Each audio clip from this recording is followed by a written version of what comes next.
acostumar com Jesus, fica daqui para o céu. Tá bom. Irmão, vamos em Atos 7. É um texto assim, é lógico que eu vou abreviar ele, eu vou falar ele todo, não. Um texto um pouco longo, esse eu vou já adiantar. Atos 7, versículo 2. Pai, neste momento nós vamos ouvir a palavra do céu da noite. Te agradecemos pelos louvores e pelos teus servos, ó Deus e Pai, por tudo que tu tens feito na vida de cada um.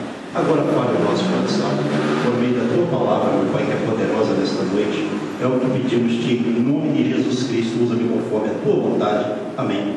E graças a Deus. Se você pudesse colocar sobre os seus pés, 7 de Atos, capítulo 7, versículo diante assim. Então lhe perguntou o sumo sacerdote: porventura é isto assim? Perguntando a Estevão. Estevão respondeu, verso 2: varões, irmãos e pais, ouve, o Deus da glória apareceu a Abraão, nosso pai, quando estava na Mesopotâmia, antes de habitar em Harã. Ele disse: sai da tua terra e da tua parentela e vem para a terra que eu te mostrarei. Então saiu da terra dos caldeus e foi habitar em Harã. E dali, com a morte de seu pai, Deus o trouxe para esta terra, em que vós agora habitais.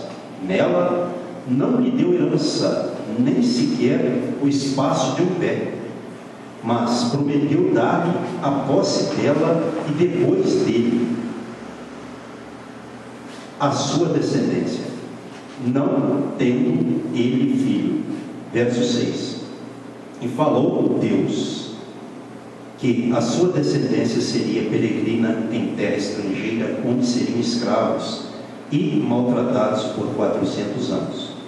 Eu disse: Deus, julgarei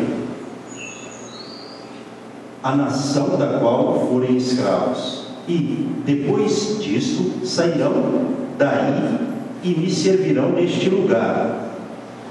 Então lhe deu a aliança da circuncisão. Assim nasceu Isaque, e Abraão o circuncidou ao 8º dia.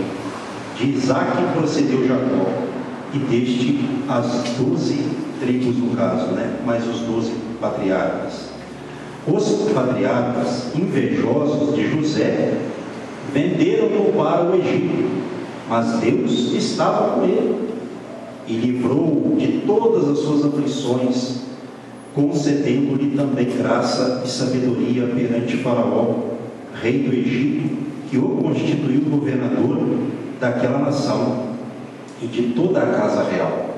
Sobreveio, porém, fome em todo o Egito e em Canaã. Houve grande tribulação, e nossos pais não achavam mantimentos. Mas, tendo ouvido Jacó que no Egito havia trigo, enviou pela primeira vez os nossos pais. Na segunda vez, José se fez conhecer por seus irmãos e se tornou conhecida de Faraó a família de José.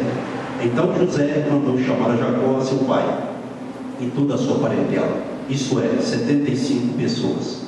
Jacó desceu ao Egito e ali morreu, ele e também nossos pais, e foram transportados para Siquém e postos no sepulcro que Abraão ali comprara a dinheiro aos filhos de Amor. Como, porém, se aproximasse o tempo da promessa que Deus jurou a Abraão, o povo cresceu e se multiplicou no Egito, até que se levantou ali outro rei que não conhecia José.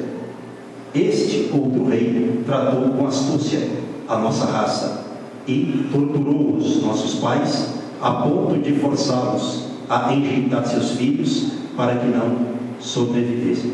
Somente até aqui podemos dizer.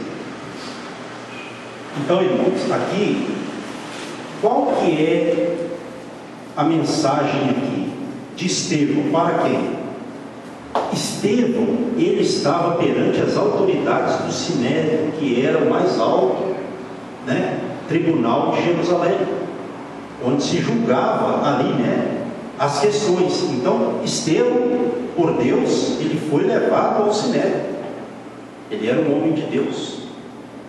E o interessante é que, se a gente analisar o contexto aqui, quando eles estavam ali acusando Estevão, não é? Se a gente analisar aqui a partir do verso 11 do capítulo 6, só para vocês terem uma ideia melhor, então subornaram homens que dissessem: temos ouvido este homem proferir blasfêmia contra Moisés e contra Deus. Sublevaram o povo, os anciãos e os escribas, e investindo o arrebataram, levando-o ao Sinédrio. Apresentaram testemunhas falsas que depuseram: este homem não cessa de falar contra o lugar santo e contra a lei. Porque o temos ouvido dizer que esse Jesus, o Nazareno, destruirá este lugar e mudará os costumes que Moisés nos deu. Quer dizer, eles estavam acusando Estevão. Na verdade, isso iria acontecer. O que eles falaram aqui: Estevão estava, na verdade, pregando a verdade, que ele era um homem cheio do Espírito Santo. Estevão foi um dos diáconos, lá no capítulo 6 aqui, nesse mesmo capítulo, 6, que foi um dos que foram eleitos ali pela igreja, homem de boa reputação e cheio do Espírito Santo. Então, como Estevão era um homem que fazia muitos prodígios, grandes sinais entre o povo, essas autoridades ficaram incomodadas com Estevão. Nós temos que eliminar Estevão, porque Estevão é um homem que está pregando contra nós, como alguém que prega, não. Ele está pregando, eles acusaram ele, Ele está pregando contra os costumes de Moisés. Não é? Então, ele estava pregando, porém, não que ele estava pregando contra, ele estava pregando que o novo tempo, a nova aliança já havia começado. Era isso que eles propagavam com Estevão também. Ou seja, o tempo da lei havia passado. Então era um período de transição e eles tinham que pregar ali a verdade de Jesus Cristo. Então eles pegaram essa mensagem de Estevão, como dos outros também, eles acusaram muitos outros, Estevão foi mais um, para dizerem ali, que Estevão estava pregando contra os costumes deles, que o Senhor Jesus, ele destruiria aquele lugar e mudaria os costumes que Moisés havia nos dado, mas não tinha nada a ver. Jesus fazia parte da mensagem de Moisés. Nós sabemos disso. Então o que ele estava pregando, ele estava ensinando. Só que isso incomodou muita gente. Eles já aproveitaram para cruzar, para levar a mensagem de Estevão como se fosse uma mensagem contrária, uma mensagem ali que traria uma reviravolta. E era uma mensagem que era contra eles. Por quê? Alguém poderia me dizer isso? Porque eles eram pessoas perversas. Então eles sabiam que se eles aceitassem a mensagem dos apóstolos, dos homens de Deus, no caso de Estevão, que era um homem cheio do Espírito Santo, eles teriam que abandonar todo o ofício deles ali religioso. Então eles sempre queriam eliminar as pessoas que pregavam a verdade, não é? E isso é uma coisa que acontece infelizmente. Então, dado a isso, olha só que coisa maravilhosa, mesmo assim eles ainda não se converteram, porque o mal estava no coração deles. Acompanhem comigo agora para vocês observarem aí. Verso 15 do capítulo 6, o último versículo. Todos os que estavam assentados no sinédrio, fitando os olhos em Estevão, viram o seu rosto como se fosse o rosto de anjo. Isso aqui por si só já era para ter feito com que eles entendessem que Estevão era o homem de Deus. Quando eles olharam para Estevão, viram o rosto de Estevão como o rosto de um anjo. O rosto de Estevão se transfigurou ali. mudou, ficou como um rosto luminoso de um anjo. E aí, eles continuaram. Aí que vem o verso 7, né? Ou melhor dizendo, o verso 1 do capítulo 7. Então me perguntou o sumo sacerdote: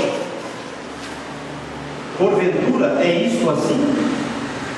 Você está pregando, você está anunciando isso? Contra os costumes de Moisés? Jesus Cristo, ele destruirá este lugar? E você tem pregado contra os costumes de Moisés? Eles pensaram que ele ia recuar, não é? Mas aí ele fez o quê? Uma narrativa. Ele narrou como o povo de Israel se comportou. Ele puxou lá de trás, desde Abraão, e foi falando. Como nós observamos aqui, nós sabemos que Abraão, ele foi tirado do lugar em que ele estava.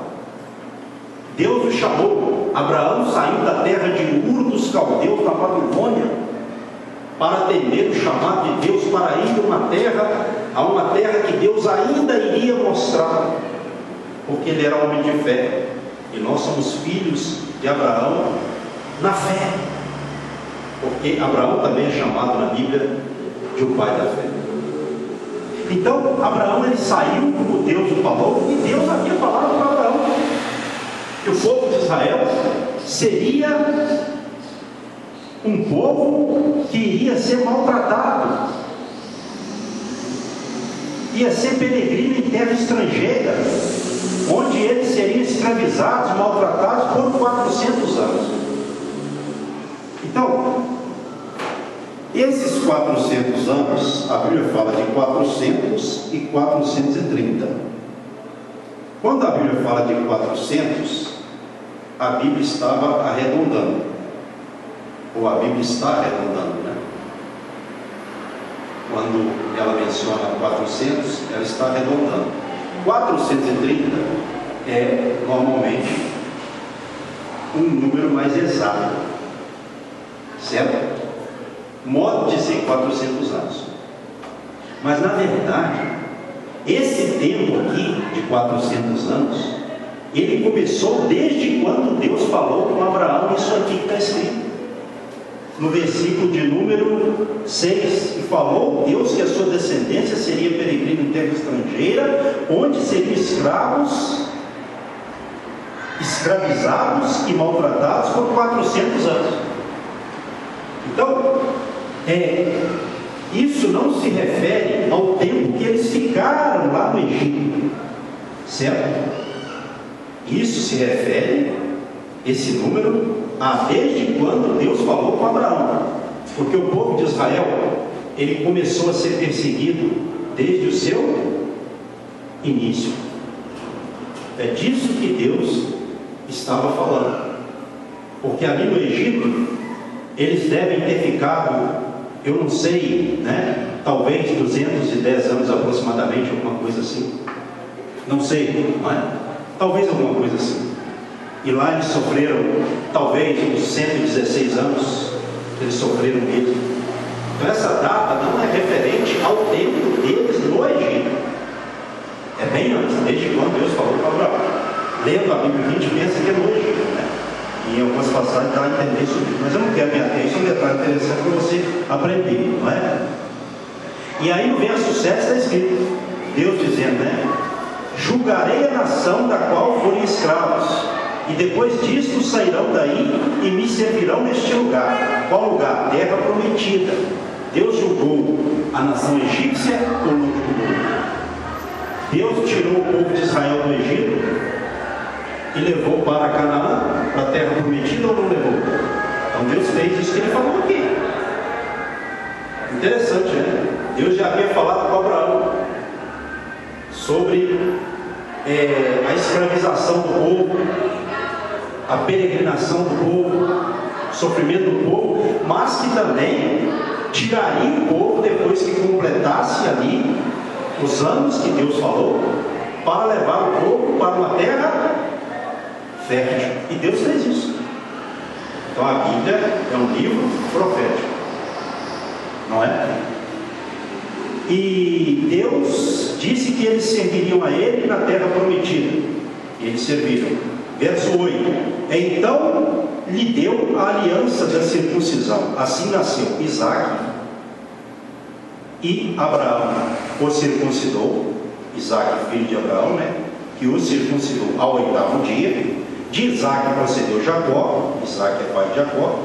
E deste os 12 patriarcas. E aqui fala, eu até falei sobre José semana passada, né? Os 12 patriarcas são quem? Quem eram eles? Quem são eles na Bíblia? Os irmãos de José. De Jacó, que era o pai de José, veio as 12 tribos, os patriarcas, os 12 patriarcas, né? Então esses irmãos de José, como fala no verso 9, invejaram a José e venderam ele para o Egito, mas Deus estava com José. Então eles primeiro invejaram. Muitas coisas acontecem na vida das pessoas por inveja, não é? Nem tudo é inveja, mas não podemos ficar com a síndrome da inveja. Ah, tudo é inveja. Não, tem coisa que é e tem coisa que não é. No caso, José era. E diz aqui que a inveja foi o motivo que levou seus irmãos a venderem ele para o Egito. Mas Deus estava com José. O pai de José gostava de José, fez uma túnica colorida para José, mandou José ir ver os irmãos dele no campo, que estavam pastoreando o rebanho, com o rebanho, e lá eles fizeram com José aquela maldade que nós bem sabemos. Pegaram José, lançaram José numa cisterna, depois resolveram vender José para os mercadores que vinham. Eles viram os mercadores e venderam José para os mercadores, que venderam José para o Egito, e lá ele chegou como escravo. Contaram mentira para o pai dele, mancharam a túnica no sangue, mataram o animal, mancharam a túnica com sangue, e foi levada aquela túnica para o pai deles e contada essa história falsa de que um animal havia matado José no campo, acabado com José, eliminado José. E o pai dele, de forma muito triste, chorou, mas José não estava morto. Essa história foi uma história não verdadeira. Deus estava com José. E olha só o verso 10, se você puder acompanhar aí. E livrou-o de todas as suas aflições, concedendo-lhe também graça e sabedoria perante Faraó, rei do Egito, que o constituiu governador daquela nação e de toda a casa real. Então eles prepararam para José a morte. José chega como escravo, mas Deus exaltou José, não é? Então aquele homem que recebeu o mal de seus irmãos chega lá na casa também do seu senhor Potifar, que o levou para a sua casa, vendo que ele era um homem sábio, diferente, levou ele para a sua casa. E na casa de Potifar também tudo estava prosperando, porque Deus era com José. A mulher de Potifar queria ficar com José, José não quis ficar com ela, ela armou uma cilada com José, dizendo que José havia tentado ficar com ela à força. Nós vimos isso aqui semana passada. E essa história foi contada. E Potifar ali, ele acabou acreditando na mulher dele, e José foi lançado na prisão. E lá na prisão também José prosperava. O chefe da prisão lá, o carcereiro, me parece, né? Ele colocou a prisão sob o controle de José. E tudo que José fazia na prisão prosperava. Eu imagino que o melhor tempo daquela prisão foi o tempo em que José esteve lá, porque Deus estava com José e José prosperando. Olha só, todo mundo se levantando contra José e José prosperando, porque Deus era com José. Então é inegável que nós temos problemas, e aqui na narrativa de Estevão, ele dedica grande parte da sua narrativa a Abraão, a José e principalmente a Moisés, 3 grandes nomes da história de Israel, não é? Mas em se tratando de José aqui ainda, diz aqui o versículo, ó, depois, o que Deus preparou para José? O que José fez? Foi falado aqui semana passada. Quem está com a memória boa? Lá na prisão, o que ele fez? Ele interpretou 2 sonhos. De quem? Quais eram as pessoas? O copeiro e o padeiro. O copeiro e o padeiro. E do jeito que ele interpretou, aconteceu. Um voltou para ser copeiro do rei e o outro foi morto, enforcado, como José havia interpretado. E com o passar do tempo, Faraó teve o quê? Um sonho que ele ficou perturbado, daquelas vacas gordas, bonitas, né? Mas também depois ele teve o sonho das vacas magras, e as magras comiam as gordas, e das espigas também boas e cheias, e das espigas secas, e as espigas secas comiam as espigas cheias e boas. Era um sonho que significava uma coisa só, porque a grande fome que viria sobre a terra. Essa fome aqui que fala, ó, olha só, acompanhe comigo para você entender direitinho. Verso 11 de Atos 7, capítulo 7. Sobreveio, porém, fome em todo o Egito e em Canaã. Houve grande tribulação e nossos pais não achavam mantimentos. Então, quer dizer, é dessa situação que Estevão está falando, embora ele não detalhou. O objetivo aqui não era detalhar. Mas José interpretou os sonhos ali de Faraó. Foram até, me parece que, acho que 2 sonhos que ele teve. Quem lembra aí? Se foram 2 sonhos ou um sonho, num sonho só. Alguém lembra? Semana passada, né, digo isso, se não me falha a memória, se não me falha a memória. Ele teve sonhos, né, como diz aqui. Então, o que acontece? Alguém interpretou os sonhos de Faraó? Quem lembra aí? Não, alguém, não sendo José? Os sábios de Faraó puderam interpretar os sonhos dele? Não.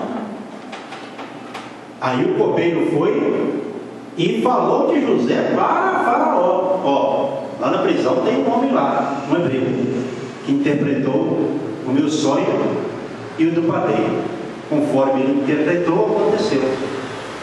Ele havia se esquecido, né, de José, de lembrar de José como José pediu, mas depois ele lembrou, a coisa ficou feia, aí ele lembrou de José. Na hora que a coisa fica feia, todo mundo sabe onde vai. Aonde vai? Onde tem que estar? É mentira minha? Então, aí José sai da prisão, eles tiram José da prisão, ele se babeou, colocou as vestes, né? E foi falar com quem? Faraó. E ele falou com o Faraó que Deus iria dar interpretação, iria fazer Faraó saber daqueles sonhos dele. E assim Deus deu a interpretação a José. E aí José falou para Faraó a forma de como ele teria que conduzir aquela situação, ali escolher pessoas sábias para administrar aquela situação que seria gravíssima. Aí Faraó encontrou alguém? Não. Quem seria a pessoa indicada? José. Porque em José havia o Espírito de Deus. Então, nas pessoas de Deus, há o Espírito de Deus. Essa é a questão.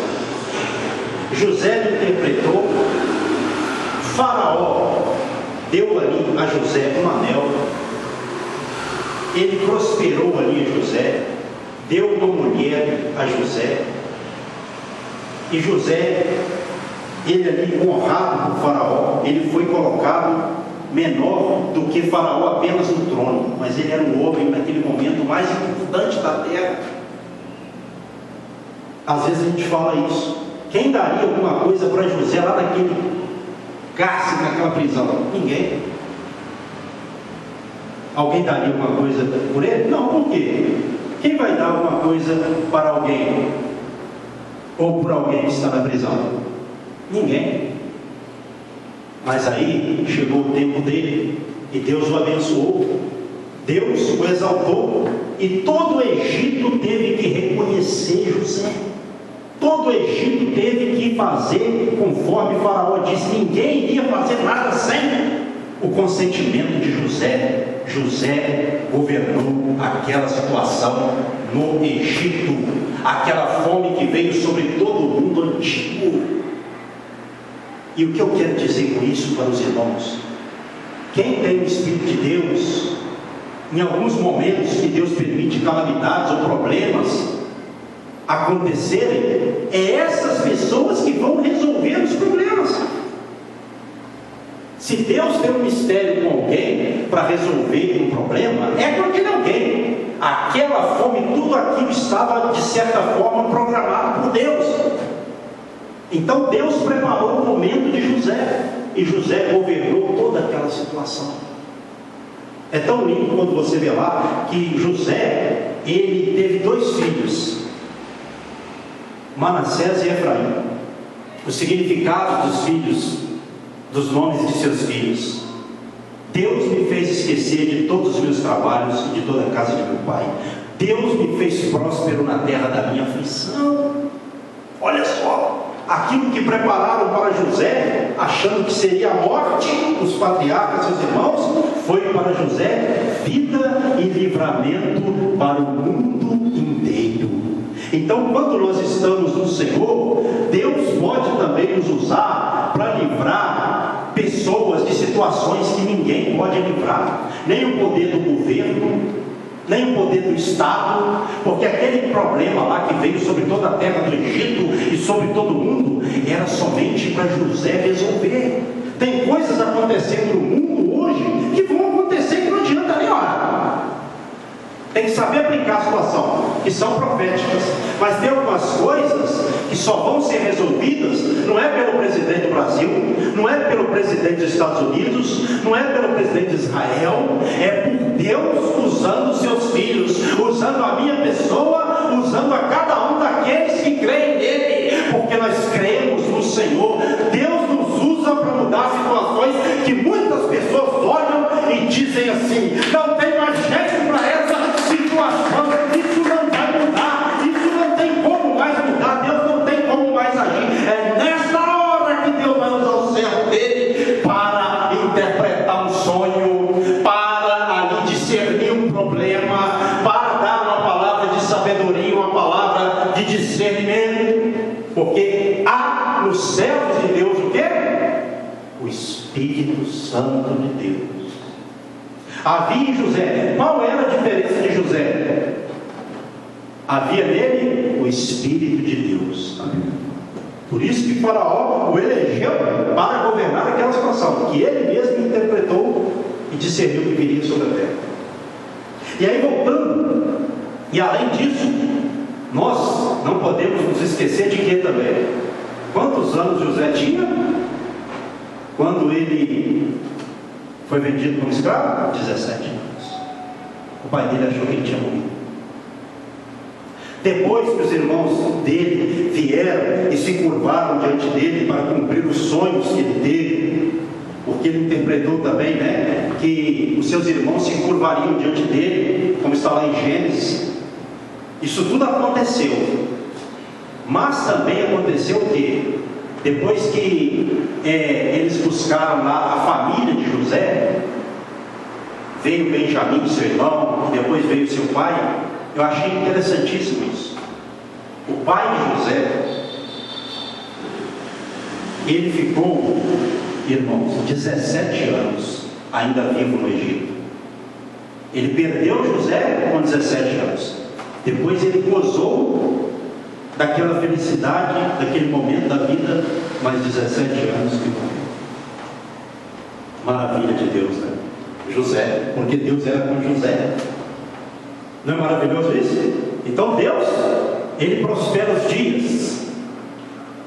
O tempo de vida que ele conviveu com José, antes de perdê-lo, Deus deu o mesmo tempo depois para ele gozar do bem que Deus fez a José e a todo mundo antigo. Que maravilha!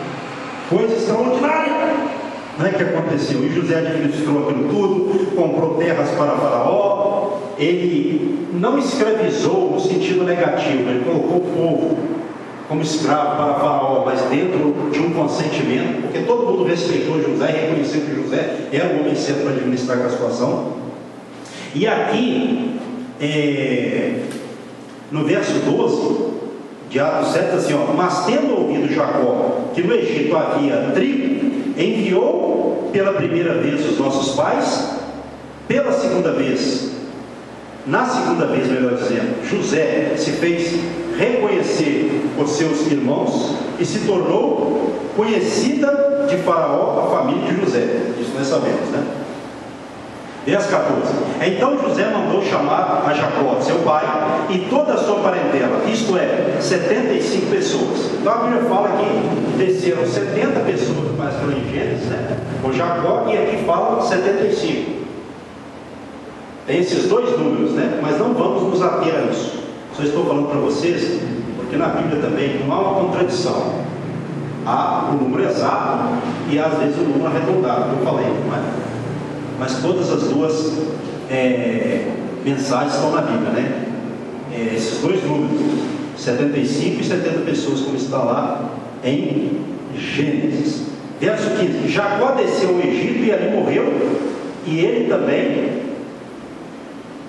e também nossos pais, melhor dizendo, e foram transportados para Siquém e postos no sepulcro que Abraão ali comprara a dinheiro aos filhos de Amor. Como, porém, verso 17, se aproximasse o tempo da promessa que Deus jurou a Abraão, o povo cresceu e se multiplicou onde? No Egito, até que se levantou ali outro rei que não conhecia a José, a história de José, e aí começou a escravizar o povo. Mas nós conhecemos essa história aí. E aí depois, eu não vou aqui agora me prender muito, né? Ele fala sobre Moisés, a história de Moisés. Nós conhecemos Moisés. Ele foi um homem que nasceu no tempo da escravidão do povo de Israel mesmo. Aí a mãe dele, né, seus pais vendo ali a mãe, que ele era uma criança formosa, e Faraó havia dado a ordem para matar, né, os meninos, e não as meninas, só os meninos. Então, eles esconderam ele por 3 meses, mas eles sabiam que não iria dar mais para esconder. Aí, Moisés foi colocado no cesto ali, numa moita, como se fosse uma moita de capim, né? É um outro mato lá, mas como se fosse uma moita de capim. Ali, na beirada do rio. E quem ajudou Moisés? Vamos ver se a igreja está ligada. Exatamente, a filha de Faraó. Então, ele foi criado ali, segundo a cultura egípcia e tudo mais. Com o passar do tempo, Moisés viu lá um hebreu sofrendo na mão de um egípcio. O que ele fez com o egípcio? Matou o egípcio. Aí, para que Faraó não matasse ele teve que fazer o quê? Foi descoberto, né? O que ele fez? Ele teve que sair do Egito. Com quantos anos ele saiu do Egito? 40. E foi para Midian. Chegando em Midian, casou com a filha de Jetro e teve 2 filhos com ela. E depois, com 80 anos lá, o Senhor apareceu para ele na sarça ardente e falou com ele para voltar para o Egito. O faraó que queria matá-lo já não vivia mais. E nós conhecemos a história. Aí Moisés resiste um pouco. Deus fala com ele que mandaria Arão para falar por ele. Ele seria Arão por Deus e Arão por boca. Eles foram, falaram com Moisés e aconteceu aquilo tudo. E Deus libertou o povo da escravidão no Egito por intermédio do profeta Moisés, como nós conhecemos a história. Mas, o que o povo fez? Quando Moisés foi para o Monte Sinai para receber as tábuas da lei, não é? O que aconteceu? Eles fizeram o quê? O bezerro de ouro e foram adorar. E aí é como nós já conhecemos a história, né? Deus se irou contra aquele povo, como está aqui no versículo 41, se você quiser acompanhar. Naqueles dias fizeram um bezerro e ofereceram sacrifício ao ídolo, alegrando-se com as obras das suas mãos. Mas, verso 42, Deus se afastou e os entregou ao culto da milícia celestial, como está escrito no livro dos profetas: ó casa de Israel, porventura me oferecestes vítimas de sacrifício no deserto pelo espaço de 40 anos, e acaso não levantastes o tabernáculo de Moloque e a estrela do Deus Renfã, figuras que fizestes para as adorar? Por isso vos desterrei para além da Babilônia. E aí ele fala por que o povo de Israel saiu do Egito, como nós falamos, né? Mas o Egito continuou no coração do povo. O povo continuou cultivando idolatria, que Deus falou para o povo não fazer. E isso às vezes acontece. Por um momento, o povo se santifica, com o passar do tempo, a tendência é o povo se esquecendo e ir voltando às práticas antigas, fazendo as coisas que Deus não quer que o povo, como não queria que Israel fizesse, né? Não quer que o povo também dele hoje faça. E aí Deus permitiu o povo ir para a Babilônia. A Síria veio e devastou o reino do norte, como nós conhecemos, né? Por causa de idolatria. Aí ele vem depois aqui e fala de Davi, não é?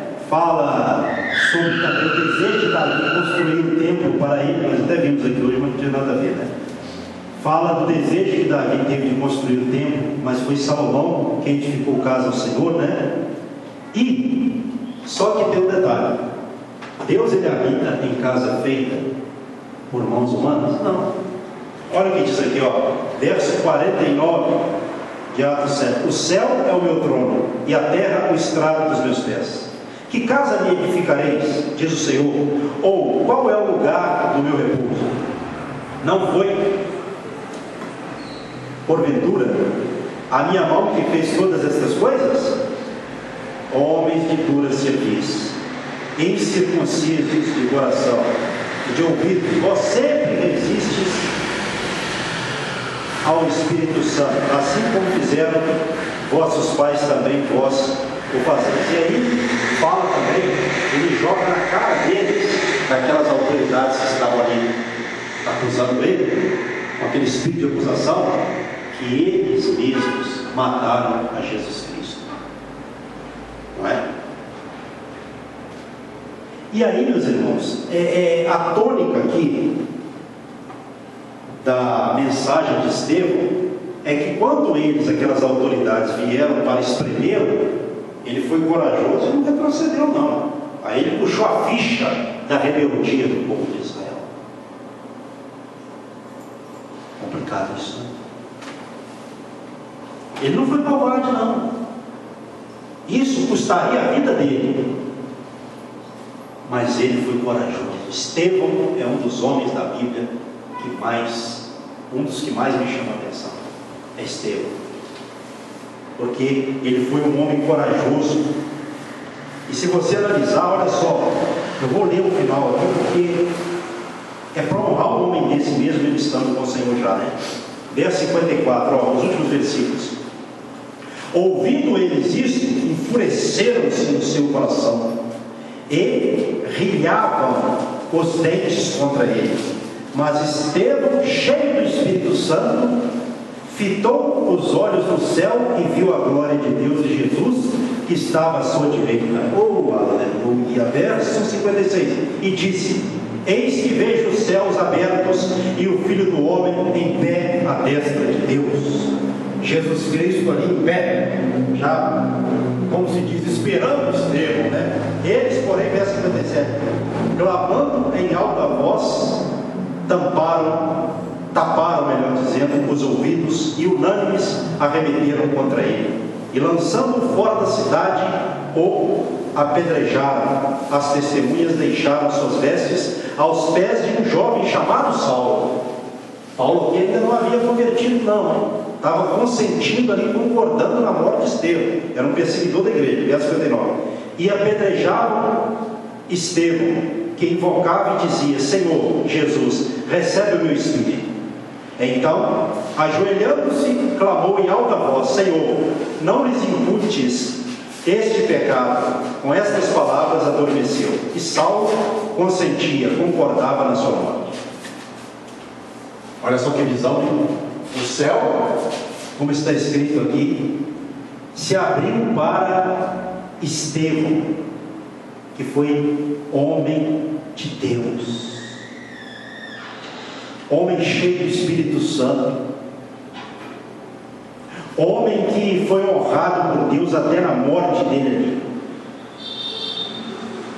homem que viu os céus abertos e Jesus Cristo em pé à direita de Deus, esperando ele já. E ainda assim ele imitou a Jesus até no final da sua vida. Ele disse aqui, as palavras que Jesus disse lá na cruz do Calvário. Ele era um discípulo. Ele disse: Senhor, verso 60, não lhes imputes este pecado. Com essas palavras, morreu. Senhor, perdoe-os. O que Jesus disse lá na cruz? Pai, perdoe-os, porque eles não sabem o que fazem. Então, irmãos, isso é ser discípulo também, é não recuar, é ser firme, é procurar ser verdadeiro nas suas convicções. É lógico que a gente, eu não vou dizer que nós estamos muito abaixo, não, mas eu creio que nós não estamos no nível de Estevão. Estevão é da prateleira de cima, é um homem que, embora se prega pouco sobre ele, deveria se pregar mais. Foi um dos que mais ali imitaram a Jesus Cristo. Já pensou o camarada morrendo? E ele ainda ora para que Deus perdoe aqueles que estão matando ele? Não sabe o que sabe. Oi? Não sabe o que faz. Exatamente. Mas por quê? Porque ele era um discípulo. O Sinédrio achou que iria ali espremê-lo, afligi-lo. Nós vamos pensar mais ou menos assim, nós vamos pensar aqui agora que ele vai abaixar para nós, não é? Foi o que ele fez? Não. Na hora que eles perguntaram a ele a razão do porquê que ele estava falando aquelas coisas, aí ele denunciou eles. E veio lá de Abraão, no Xanafish, sobre a rebeldia deles. E encerrou dizendo a eles, na cara deles, que eles assassinaram Jesus Cristo, o justo. Como está aqui, no verso 52. Qual dos profetas vossos pais não perseguiram? Eles mataram os que anteriormente anunciavam a vinda do justo, do qual vós agora vos tornastes traidores e assassinos. Homem de Deus, né? Como nós precisamos de pessoas como Estevão, pessoas que na hora da pressa não está ali pensando no que vai ganhar, não, e no que vai perder. Está pensando em honrar Deus. Na hora do vamos ver, não vamos lá. Porque Estevão, a Bíblia fala que ele era um homem cheio de boa reputação. Homem que quando pregava, Deus operava. Nós encontramos isso lá no verso 8. Estevão, cheio de graça e poder, fazia prodígios e grandes sinais entre o povo. Então nós precisamos de pessoas assim, pessoas que têm coragem, pessoas que na hora da prensa não vamos lá. Eu sou servo de Deus. Vocês estão achando que vocês vão me oprimir, porque eu estou pensando em que eu vou ganhar quando perder? Não, eu quero é Deus, porque Estevão honrou a Deus, os céus abriu para Estevão, Estevão viu Jesus em pé, como que assim, meu filho, eu estou pronto a te receber na glória, porque você na terra me honrou, eu vou te honrar você está morrendo semelhantemente como eu morri, você está falando o que eu falei, você é meu discípulo e eu vou te tomar agora em meus braços. É uma das maiores visões de toda a Bíblia Sagrada. Temos que pregar Estevão, homem que morreu, mas honrou a Deus, e o céu se abriu e Jesus o recebeu na glória do Pai. Não é na hora da pessoa ali ser pressada, a pessoa pular para trás. Hoje o que acontece? Nem chega aqui na condição de Estevão, a pessoa já está pulando para trás, já está mudando a conversa. Gente, a gente precisa de perceber isso. Nós precisamos de ser pessoas firmes. Eu sei que às vezes a gente fica fraco, Lucas e demais. Às vezes a gente fica fraco, lógico, assim. Não estou falando disso não. Estou falando que a gente tem que ser cheio do Espírito Santo também. A Bíblia não fala: não embriagueis com vinho onde há contenda, mas enchei-vos do Espírito Santo. A Bíblia não fala que Estevão era homem cheio do Espírito Santo, homem cheio de fé. Por isso que ele não recuou naquele momento ali, que aquelas autoridades tentaram ali prensá-lo, oprimi-lo ali. Nós somos autoridades agora diante do Sinédrio. Eu quero ver se ele vai continuar sustentando essa doutrina dele. Aí ele não puxou para trás, não. Ele foi e denunciou eles na cara deles. Ele não estava preocupado com a sua vida. Por quê? Porque a vida dele era para Deus. Irmãos, é uma coisa: vamos dormir, vamos ficar por um tempo. Não sei quanto tempo o Espírito Santo vai cultivar essa mensagem na nossa mente, no que diz respeito a pensar só nela, mas vamos ficar um tempo só com essa mensagem. Estevão, um dos maiores discípulos, talvez seja até, vou falar o maior, mas ele está ali na prateleira de cima. O que ele fez, a forma de como ele imitou Jesus, irmãos, é uma coisa que enche os nossos olhos. Poxa, cabra de fé, de coragem. Na hora do vamos ver, ele, eis-me aqui, honrou a Deus e o céu rasgou para ele. Jesus ali em pé, à direita de Deus. Que visão! Já pensou, irmão? Irmãos, então nós temos que ter isso no nosso coração. Ele sofreu, morreu apedrejado. Saulo ali, consentido na sua morte, porém, sofreu e foi para a glória. Eita, meu Deus do céu, olha que mensagem, né? Eu um dia, eu não sei se eu já falei isso, acho que eu já falei, não sei. Se eu tivesse um filho homem, eu iria colocar o nome dele de Estevão ou Ismael, por causa dessa mensagem, desse homem de fé, homem que enfrentou ali as autoridades, enfrentou o mais alto tribunal religioso de Jerusalém, o Sinédrio, homem que foi morto, mas não recuou, foi firme na palavra, no Espírito Santo, porque ele era cheio do Espírito Santo. A pessoa, quando é cheia do Espírito Santo, ela quer Deus, o resto é conversa. Ela não está preocupada. Cada momento para ela é um momento importante para Deus. O que vai acontecer depois, Deus ele sabe. E isso custou a vida dele. Ele morreu. Ele não só correu o risco de morte, ele morreu, mas honrou a Deus. Irmãos, que nós sejamos assim. Se coloque sobre os seus pés, não é? Se você depois quiser dar uma olhada em alguns detalhes, eu falei, tem detalhes importantíssimos aqui em Atos 7, tá bom? É uma das maiores mensagens da Bíblia. Estevão, então, é um prato cheio. Então, lembre-se disso durante a semana, tá? De Estevão, porque às vezes por muito menos a gente recua, não é? Estevão foi provado até a morte e morreu, e nem por isso ele retrocedeu. Pense nisso. Por isso que a gente precisa de ouvir a Bíblia, né, irmão Jesus? Por isso que a gente precisa de ouvir a palavra nos fortalecer, a palavra do jeito que ela é, porque nós também passamos por situações em que nós somos ali testados, como foi testado Estevão. Mas quando a sua fé for testada, honre a Deus. Honre a Deus. Não tema o que você vai perder, o que te possa fazer o homem. Tema a Deus. Não temei ao homem que mata o corpo e não sabe o que pode fazer com a alma. Antes temei aquele que tem o poder de matar o corpo e lançar a alma no inferno. Quem é esse? Deus. Faça assim com suas mãos em forma de concha. Pai, a todos presentes e ausentes, abençoa com teu amor, com a graça do Filho, com a tua suave consolação do Divino Espírito Santo. Dê a todos nós, ó Pai, um final de domingo consolado, encorajado, animado, para que nós, ó Pai, comecemos a semana prática amanhã, nessa unção de Estevão, encorajados, animados pelo Espírito Santo, em nome de Jesus. Amém. E que as palmas glória a Deus, amém? Aleluia. Glória a Deus.